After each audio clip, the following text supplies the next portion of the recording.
नमस्कार दोस्तों, स्वागत है आपका ब्राइट एग्रो क्लासेज के ऑनलाइन प्लेटफॉर्म पर। दोस्तों हम बात करने वाले हैं एनिमल हस्बेंड्री यानी कि आपके जो live stock and poultry management वाला जो कोर्स है उसमें हम आज पहला टॉपिक पढ़ेंगे और उसके बारे में अच्छे से बात करेंगे। तो आपको बिल्कुल भी टेंशन लेने वाली बात नहीं है, जो बेसिक चीजें हैं है ना, इजी सब्जेक्ट है। और आपको एक बात ये भी ध्यान रखनी है कि इसके क्रेडिट भी ज्यादा है, यानी कि ये आपकी ओजीपी बढ़ाने में भी काम में आने वाला है। और इजी सब्जेक्ट होने के साथ साथ भाई ये है ना ऐसा सब्जेक्ट है जो हमसे रिलेटेड है, हमसे जुड़ा हुआ है, तो इसको समझना भी उतना ही क्या होता है, आसान होता है। तो आपको कहीं भी दिक्कत लेने वाली बात नहीं है, पीडीएफ में आपको सारा मैटर मिलेगा और उसको समझाने के लिए मैं हुई यहाँ पे। तो सारी बात आपको बता दी जाएगी और सारा कंटेंट आपको मिल जाएगा। और भाई ज्यादा क्रेडिट वाला कोर्स है तो मैटर भी खूब है इसमें, और अच्छे अच्छे क्वेश्चन आपको देखने को मिलेंगे और लिखने के लिए बहुत सारा मैटर आपको यहाँ पे मिल जाएगा। तो कहीं भी नहीं जाना है और आराम से पढ़ने हैं भाई। तो हम बात कर रहे हैं जो एनिमल हस्बेंड्री है, यदि हम कोर्स की बात करें तो लाइव स्टॉक मैनेजमेंट, वो पोल्ट्री मैनेजमेंट की बात करते हैं। हम कहते हैं भाई live stock and poultry management, ये आपका कोर्स है। और इसमें जो आपका पहला टॉपिक है भाई, जो इंडिया की इकोनॉमी है, भारत की इकोनॉमी है, उसमें लाइव स्टॉक का क्या इंपॉर्टेंस है, जो पशुधन है उसका हमारे लिए क्या इंपॉर्टेंस है। तो लाइव स्टॉक का मतलब क्या होता है, पशुधन होता है, पशुधन होता है। और इस पशुधन का इकोनॉमी में क्या इंपॉर्टेंस है, दो चीजें पढ़ेंगे हम इस टॉपिक में मुख्य रूप से। एक बात तो हम ये देखेंगे कि इस पशुधन का जो इंपॉर्टेंस है वो इंडिया की इकोनॉमी में कैसे है, इंडिया की इकोनॉमी में कैसे है। और दूसरी बात ये भाई जो फार्मर्स है उनके लिए कैसे इंपॉर्टेंट है, फार्मर्स के लिए भी इंपॉर्टेंस रखती है। तो ये कैसे इंपॉर्टेंस रखती है, तो सबसे पहले यदि हम इकोनॉमी की बात करें तो मुख्य रूप से हम ये कहते हैं कि मान लो एक तो जो जितने भी जो अपने एनिमल्स है उनसे कुछ प्रोडक्ट प्राप्त होते हैं, मान लो वो दूध हो गया, ऊन हो गई, खाल हो गया, है ना, उनके सींगों से भी बहुत सारी चीजें बनती है। तो ये जो चीजें हैं इनका क्या है, काफी इंपॉर्टेंस है। ये बाहर बिकती है, बाहर के देशों में बहुत महंगे में बिकती है, और उससे क्या होता है भाई, हम एक्सपोर्ट करते हैं और बाहर की जो धनराशि है वो हमारे देश में आती है, जिससे इकोनॉमी को फायदा होता है।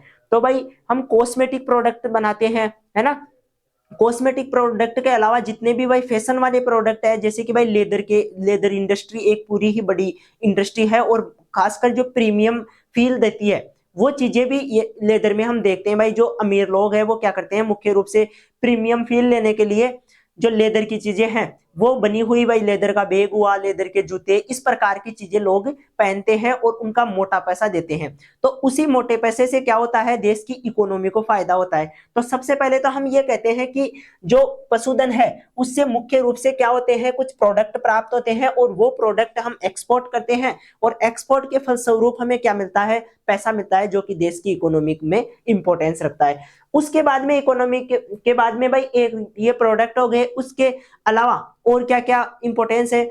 इसके अलावा भाई देश में एक फूड के लिए इंपॉर्टेंस है। भाई हम इनसे जो भोजन प्राप्त करते हैं, खाने वाली चीजें प्राप्त करते हैं, उससे हमारी क्या होती है, भोजन की पूर्ति होती है, हम उनको खाते हैं, अपना पेट भरते हैं। तो ये भी एक इंपॉर्टेंस है। इसके साथ और क्या इंपॉर्टेंस है, और हम ये कहते हैं कि इससे जो भाई प्रोडक्ट तो बन ही रहे हैं, है ना, इसके अलावा भाई ये है ना बेरोजगारी दूर करते हैं, कुछ ना कुछ रोजगार भी देते हैं हमें। क्या देते हैं, रोजगार देते हैं, रोजगार के सोर्स के रूप में भी देखे जाते हैं।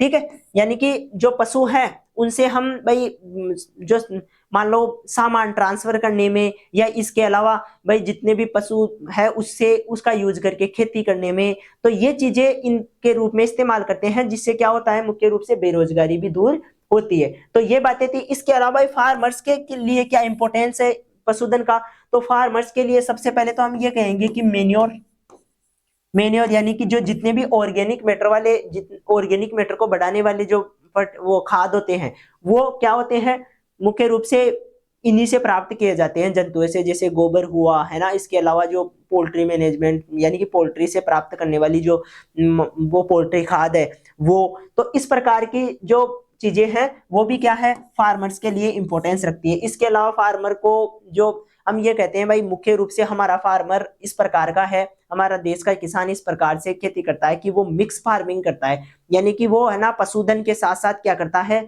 वो अपना खेत भी संभालता है। तो दोनों चीजें एक साथ करता है, खेत में क्रॉप प्रोडक्शन करता है और घर पे वो मान लो पशुधन करता है। तो पशुधन की वजह से उसमें आय में एक एक्स्ट्रा उसको सहायता मिलती है। आय में क्या मिल रही है, एक्स्ट्रा सहायता मिल रही है, आय में भी बढ़ोतरी हो रही है। इसी के साथ उसको मेन्योर ये सस्ते में मिल रहे हैं, तो ये भी उसका फायदा हो रहा है। इसके अलावा भाई ये जो ना साधन के रूप में, वाहन के रूप में काम करते हैं, है ना। कहीं पे भी सामान को ले जाना हो, कुछ भी करना हो, तो हम बैलगाड़ी इनका उपयोग करके कहीं पे भी ले जा सकते हैं, ट्रांसपोर्टेशन का काम भी करते हैं। इसके अलावा जो बैल है वो खेती करवाने में भी, जो हल जोतने में, इनमें जो बलपूर्वक काम है वो करवाने में भी अपना अहम योगदान देता है। तो इस प्रकार के काम भी फार्मर के लिए क्या होते हैं, इंपॉर्टेंट होते हैं, ये वाले काम भी होते हैं। तो इस प्रकार से इकोनॉमी में भी इनका बहुत ज्यादा इंपॉर्टेंस है और साथ में फार्मर्स के लिए भी क्या होता है, बहुत ज्यादा इनका इंपॉर्टेंस रहता है। ठीक है भाई, जो इंडिया में मुख्य रूप से हम ये कहते हैं भाई, जब खेती की बात करें तो हम खेत पर 180 दिन के लगभग ही निर्भर रह पाते हैं। यानी कि खेत में एक किसान चाहे वो सारा तीनों सीजन खेती करे, वो 180 दिन से ज्यादा खेत में नहीं रहता है। यानी कि उसको इतना ही काम होता है भाई, मान लो खेत में उसने बुआई कर दी, बुआई के बाद में वो फिर खेत को मान लो निराई गुड़ाई के समय संभालता है। फिर निराई गुड़ाई हो गई, उसके बाद में वो भाई जो बेसिक चीजें हैं वो होती रहेगी, सिंचाई चलती रहेगी, लेकिन उसमें खास काम नहीं रहता है, बेरोजगारी रहता है। उसके बाद में फिर लास्ट में जब कटाई करते हैं, उस समय मुख्य रूप से रोजगार की जरूरत पड़ती है। तो बेरोजगारी की भाई, एक तो भाई 180 दिन लगभग आधा साल तो हम क्या रखते हैं भाई, खेती में बिजी रहते हैं। उसके बाद में भाई इंसान क्या करे, किसान क्या करे, तो वो क्या करता है, पशुओं को पाल लेता है और पशुओं के रूप में बिजी रहता है, यानी कि उनके रूप में कुछ ना कुछ काम करता रहता है। तो ये भी एक खास इंपॉर्टेंस है भाई, बेरोजगारी भी इससे क्या हो रही है, दूर हो रही है, लोग व्यस्त रहते हैं, काम करते रहते हैं। ठीक है, और साथ में देश की इकोनॉमी में तो इंपॉर्टेंस है ही। तो ये बातें थी जो हम इस टॉपिक में मुख्य रूप से करने वाले हैं। इसके साथ में हम इस टॉपिक में, ये तो कोर्स है आपका, जो टॉपिक है वो तो importance of life stock in जो इंडियन इकोनॉमी है या इकोनॉमी है, उसमें है, ये टॉपिक का नाम है। तो इस टॉपिक में ये बातें करने वाले हैं और साथ में इसमें हम जनगणना की कुछ बातें भी करेंगे। जैसे भाई जो हमारे देश में सबसे ज्यादा पशुओं की जो मात्रा है, वो पूरे संसार में सबसे ज्यादा पशु हमारे देश में ही पाए जाते हैं, है ना। इस प्रकार भाई कितने कितने पशुओं की संख्या है वो हम 20वीं जो पशु गणना है उस हिसाब से देखेंगे। तब अब हम स्टार्ट कर लेते हैं अपना पीडीएफ से। तो पीडीएफ से सबसे पहले हम रिसोर्स के रूप में, यानी कि लाइव स्टॉक कितना पाया जाता है इंडिया में, क्या क्या है, ये हमारा टॉपिक रहेगा। Role of livestock in national economy, जो देश की इकोनॉमी है उसमें लाइव स्टॉक का क्या इंपॉर्टेंस है। तो सबसे पहले जो ये डाटा है वो याद करने हैं आपको भाई, 535 मिलियन दुनिया के सबसे ऊंचा पशुधन वाला मालिक, यानी कि सबसे ज्यादा पशुधन रखने वाला देश कौन सा है, भारत ही है। तो वो दो बातें ध्यान रखनी है भाई, सबसे ज्यादा पशुधन है हमारे पास और वो कितना है, 535 मिलियन के लगभग है। भैंसों की कुल संख्या की बात करें तो विश्व में सबसे ज्यादा भैंसे भारत ही पालता है, भारत के पास ही है भैंसे। ठीक है, 109 मिलियन के लगभग क्या है, भारत के पास भैंसे है। आगे चलो भाई, बकरियों की आबादी की बात करें तो 148 करोड़ बकरियां पाई जाती है। ठीक है, दुनिया का सबसे बड़ा पोल्ट्री बाजार भारत देश है ना। पोल्ट्री बाजार के रूप में हम ये देखते हैं भाई, एग बेचना, जो मतलब इन मुर्गियों से प्राप्त होने वाला जो मांस है उसको बेचना, इसका जो एक्सपोर्ट इंपोर्ट होता है, उन चीजों के बारे में, उसका बाजार भी हमारे क्या है, इंडिया में सबसे बड़ा बाजार देखने को मिलता है। भेड़ की आबादी की बात करें तो तीसरी सबसे ज्यादा पाई जाने वाली जो पशु है हमारे पास वो क्या है, भेड़ है, और वो कितनी है, 74 लाख के समथिंग भेड़े पाई जाती है। बतख और मुर्गे की आबादी में 5वां स्थान है हमारा। ठीक है, और विश्व में ऊंटों की जनसंख्या में कितना स्थान है हमारा, 10वां स्थान है। ठीक है, ऊंटों की संख्या हमारे पास कितनी है, 10वें स्थान पर 2.5 लाख ऊंट भारत में देखे गए हैं। और ये ऊंट मुख्य रूप से राजस्थान में ही पाए जाते हैं, और अब तो इनकी संख्या और भी कम हो रही है, धीरे धीरे ऊंट घटते जा रहे हैं।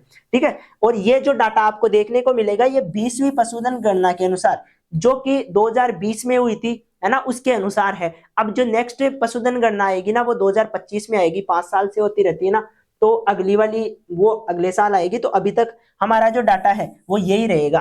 ठीक है, इसको अच्छे से आपको याद रखना है, यही आएगा आपके, यदि वहां पर पूछा जाएगा तो इसमें से। अब इसके बाद में इंपॉर्टेंस में हम दूसरा जो टॉपिक है हमारे पास वो है लोगों के लिए पशुधन का योगदान क्या है। ठीक है, तो सबसे पहला जो इंपॉर्टेंस है जो कि सबसे जरूरी है वो है भाई भोजन के रूप में। किसके रूप में? भोजन के रूप में इंपॉर्टेंस होता है। अब भोजन के रूप में क्या इंपॉर्टेंस है, तो पशु से भाई मुख्य रूप से दूध, मांस, अंडे जैसी खाद्य वस्तुएं प्राप्त होती है। ठीक है, उनको मतलब इंसान खाता है और भोजन की पूर्ति करता है। तो ये बातें आपको ध्यान में रखनी है। और दुनिया का नंबर 1 दूध उत्पादक देश कौन सा है दोस्तों? भारत ही है। सबसे ज्यादा पशु भी यहीं पाले जाते हैं और सबसे ज्यादा दूध का उत्पादन भी कौन करता है? भारत ही करता है। ये बातें आपको ध्यान में रखनी है। इसके बाद में अगली बात करें हम फाइबर और खाल। फाइबर यानी कि जो मुख्य रूप से हम बात करें भाई जो तंतु है ना, फाइबर प्रोडक्ट होते हैं बहुत सारे, तो वो और खाल के जो प्रोडक्ट है उनके रूप में इकोनॉमी में अहम योगदान निभाते हैं। फाइबर में जैसे वे ऊन हो गई, बाल हो गए, और खाल के रूप में हम जानते हैं भाई स्किन का उपयोग करते हैं, खुरों का उपयोग, खुर होते हैं ना पशुओं के, उनका उपयोग। इसके साथ सींगों का भी कुछ इंपॉर्टेंस होता है, उनके उनसे खाद बनाई जाती है भाई, उनमें फास्फोरस का अच्छा सोर्स होता है। ये सींग ये जो है ना, ये फास्फोरस के अच्छे सोर्स माने जाते हैं, इसलिए उनसे खाद ये बनाई जाती है, हड्डियों से खाद बनाते हैं। ठीक है, तो ये भी क्या है, एक इंपॉर्टेंस है। और इनका निर्यात करके चमड़े से बने हुए उत्पाद यानी कि स्किन से बने हुए जितने भी उत्पाद है, मैंने पहले भी बताया था भाई, इनका जो बाहर का मार्केट है ना, बाहर के देशों में इन चमड़े से बने हुए पदार्थों का सबसे ज्यादा इस्तेमाल होता है। तो बाहर हम एक्सपोर्ट करके अपनी इकोनॉमी को बढ़ाते हैं, बाहर से पैसा आता है जिससे इकोनॉमी बढ़ती है, और महंगे में बिकते हैं, बहुत महंगे बिकते हैं। इसलिए भाई जब हम प्रीमियम की बात करते हैं भाई, कुछ प्रीमियम प्रोडक्ट है तो उनमें लेदर के प्रोडक्ट्स के रूप में हमें सबसे ज्यादा देखने को मिलेंगे। तो वही भाई ये जो चमड़ा है वही क्या बनता है, आगे जाकर लेदर प्रोडक्ट के रूप में देखा जाता है, और इसका इंपॉर्टेंस बाहर बहुत ज्यादा देखने को मिलता है। ठीक है, तो ये बात भी हमें ध्यान में रखनी है भाई, इकोनॉमी कैसे बढ़ रही है, तो ये प्रोडक्ट को हम एक्सपोर्ट करते हैं, और एक्सपोर्ट करने से क्या होता है, पैसा बाहर से अंदर आता है, देश में आता है, और इकोनॉमी में वो मिलता है। अब बात करते हैं आगे, हम कहेंगे भाई कुछ कार्यों में पशुओं का उपयोग करते हैं। किसमें? कुछ कार्य होते हैं जैसे कि भाई खेती के रूप में काम कर लिया, या ट्रांसपोर्ट के रूप में काम कर लिया, हल चलाने के रूप में काम कर लिया। तो इस प्रकार के जो, मान लो कोई घानी है, घानी समझते हो, तेल निकालने के लिए, तो पहले की जो घानियां होती थी उसमें बेल का उपयोग करके तेल निकाला जाता था। तो इस प्रकार के जितने भी काम होते थे उनको हम बेल की सहायता से, चाहे पानी निकालना हो, जब मान लो पहले जो ये मोटर वाला सिस्टम नहीं था है ना, इलेक्ट्रिक मोटर नहीं होती थी, उस टाइम पे बेल से मुख्य रूप से पानी निकालकर सिंचाई की जाती थी। तो उस प्रकार के जो कार्य है वो किससे किए जाते थे? पशुओं से किए जाते थे। तो पशु का ये भी एक इंपॉर्टेंस है कि ये ईंधन बचाने में काम कर रहा है, और ईंधन के रूप जगह ये है ना पशु काम में ले रहे हैं हम, चाहे वो कोई किसी भी प्रकार का काम हो। तो हम कह रहे हैं भाई बेल भारतीय कृषि की रीढ़ की हड्डी है ना, रीढ़ की हड्डी तो रहेंगे भाई, मुख्य काम कर रहे हैं। और पहले तो भाई बेलों का इंपॉर्टेंस है ना, खेत जो, अब एक किसान के पास बेल का जो इंपॉर्टेंस रहता था वो एक मतलब फैमिली के रूप में ही रहता था, फैमिली का सदस्य ही मानते थे उसको। ठीक है, अच्छे से खिलाना, अच्छे से पालना उसको। आजकल तो फिर भी इनकी जो वैल्यू है वो कम हो गई है, लेकिन पहले इनकी वैल्यू काफी हुआ करती थी। ठीक है, भारतीय कृषि यांत्रिक शक्ति के उपयोग में बहुत प्रगति के बाद भाई, यदि यांत्रिक शक्ति के रूप में हम ये कह सकते हैं भाई मशीनीकरण, है ना, मशीनों का उपयोग आजकल बढ़ गया है, लेकिन उसके बावजूद भी हम आज भी किस पर निर्भर है? बेलों पर निर्भर है। कुछ काम ऐसे हैं जो कि कुछ गांवों में इनमें जहां पर मशीनीकरण इतना नहीं हुआ है, ट्रैक्टर की इनकी पहुंच नहीं हुई है, वहां पर आज भी किसका इस्तेमाल करते हैं? बेलों का इस्तेमाल करते हैं। बेलों का एक अहम इंपोर्टेंस होता है। तो बेल क्या करते हैं? ईंधन की बचत करते हैं, और ट्रैक्टर और हार्वेस्टर इनमें जो ईंधन खत्म होता है उसकी जगह हम बेल का उपयोग करके क्या करते हैं? इन कामों को पूरा करते हैं। ठीक है, इसके बाद में हम कहते हैं गोबर और अन्य पशु अपशिष्ट पदार्थ। भाई इनसे क्या करते हैं हम? खेत में खाद के रूप में काम में लेते हैं, या फिर इनका उपयोग हम ईंधन के रूप में कैसे? भाई या तो बायोगैस बना ली, या मान लो उपले होते हैं ना, वो उपले भी किसके रूप में? ईंधन के रूप में हम काम में लेते हैं। तो ये भी एक खास इंपोर्टेंस होता है। ठीक है, खरपतवार नियंत्रण के रूप में भी हम पशुधन का उपयोग करते हैं। किसका उपयोग करते हैं दोस्तों? खरपतवार नियंत्रण में भी पशुधन का उपयोग करते हैं। अब आगे चलते हैं भाई, कल्चरल इंपोर्टेंस भी है इनका, है ना, सांस्कृतिक इंपोर्टेंस भी है। जैसे भाई हम कहते थे भाई पहले दिवाली के दिन, है ना, दिवाली वाले दिन हम बेल की पूजा किया करते थे, है ना, किसकी पूजा किया करते थे, बेल की। तो वो कल्चरल इंपोर्टेंस था, है ना। आज भी कई गाँव में देखते हैं, या कहीं मान लो कोई प्रोग्राम होता है तो उसमें हम, है ना, जानवरों की क्या करते हैं, पूजा करते हैं। तो वो इनका इंपोर्टेंस था, तब इनकी पूजा करते थे। तो वही वो है ना कल्चरल इंपोर्टेंस है, इसको हम कल्चर के रूप में देखते हैं। और आज भी यदि हम ये देखें ना भाई, कोई वंशानुगति वंशावली से बना हुआ कोई मान लो अच्छी ब्रीड का कोई कुत्ता हो गया, या अच्छी ब्रीड का बेल हो गया, है ना, अच्छी ब्रीड का मान लो कोई भैंसा है, तो इनका इंपोर्टेंस अलग ही होता है ना, उनकी वैल्यू हमें अलग ही देखने को मिलती है। ठीक है, तो वो बातें हैं जो आपको ध्यान में रखनी है। तो इनका कल्चरल इंपोर्टेंस भी है। पहले तो भाई जितनी, जिस गांव में या जिस आदमी के पास, जिस परिवार के पास में जितनी ज्यादा भैंसे या गायें हुआ करती थी, वो उस गांव में उतना ही बड़ा माना जाता था, उसकी वैल्यू, उसकी इज्जत अलग ही होती थी। तो ये बातें हैं भाई।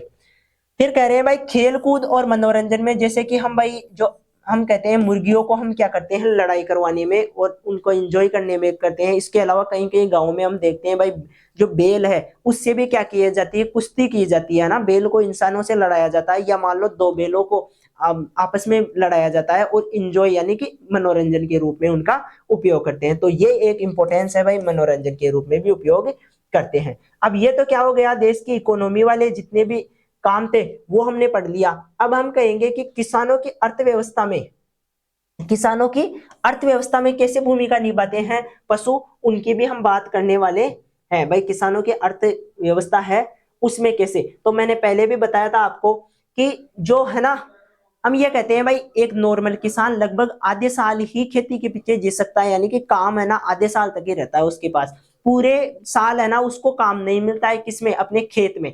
तो वो क्या करता है अल्टरनेटिव के रूप में, यानी कि दूसरी व्यवस्था कर लेता है पशुधन। भाई जब खेत से फ्री होगा तो वो पशुओं को मुख्य रूप से इंपॉर्टेंस देगा, और पशुओं में ध्यान देगा, तो क्या हो जाएगा, उसकी आय वहां से आती रहेगी। तो उस वो है ना साल भर बेरोजगार नहीं रहता है, दोनों और काम करता रहता है। इसलिए क्या है, एक तो भाई आय का मुख्य सोर्स है। भाई आधा पैसा तो कहां से आ रहा है, खेत से आ रहा है, और आधा पैसा जो दूध बेचकर या मान लो पशुओं को पालकर जो इंपोर्टेंस लेता है, मतलब आय लेता है, वो आधी आय के रूप में देखी जाती है। ठीक है, तो ये बातें हैं भाई, आय का सोर्स के रूप में भी हम क्या करते हैं, पशुओं को किसान पालता है। दूसरी बात ये ध्यान रखनी है कि वो रोजगार, उसको रोजगार मिले रहता है। भाई साल भर काम करता रहेगा तो एक तरह से क्या होगा, फ्री नहीं बैठा रहेगा, बेरोजगार नहीं कहलाएगा, उसको रोजगार मिला रहेगा। तो रोजगार में भी क्या होता है, इसका इंपॉर्टेंस होता है। फिर इसके अलावा भाई भोजन में भी इंपॉर्टेंस है ना, दूध प्राप्त कर लिया, अंडे प्राप्त कर लिया, तो उनको खाकर वो भोजन के सोर्स के रूप में भी काम में ले लेता है। ठीक है, इसके बाद में हम कह रहे हैं भाई गोबर का उपयोग किसान खेत में करता है। गोबर का भाई यदि उसके पास पशु नहीं होंगे तो उसको गोबर बाहर से खरीद कर लाना पड़ेगा, है ना, क्योंकि ऑर्गेनिक मैटर की पूर्ति तो करनी है ना। तो बाहर से खरीद के लाएगा, या मान लो कोई और सोर्स देगा, तो उसमें खर्चा बढ़ेगा, और उस खर्चे से बचने के लिए वो क्या करेगा, गोबर का इस्तेमाल उर्वरक के रूप में, या मान लो किसके रूप में, खाद के रूप में उपयोग कर लेगा। ठीक है, तो ये बातें भी आपको ध्यान में रखनी है भाई, गोबर का जो इंपॉर्टेंस है वो इसके लिए क्या है। तो यहाँ आपका ये कंप्लीट हो जाता है किसान के लिए और इकोनॉमी के लिए, दोनों के लिए किस प्रकार से पशुधन का इंपॉर्टेंस है। तो ये दोनों ही बातें अलग अलग बातें हैं जो आपको अच्छे से ध्यान में रखनी है। इसके साथ में जनगणना वाला जो डाटा है वो भी आपको ध्यान में रखना है। आपका ये टॉपिक यहाँ पे कंप्लीट होता है। तब तक के लिए धन्यवाद।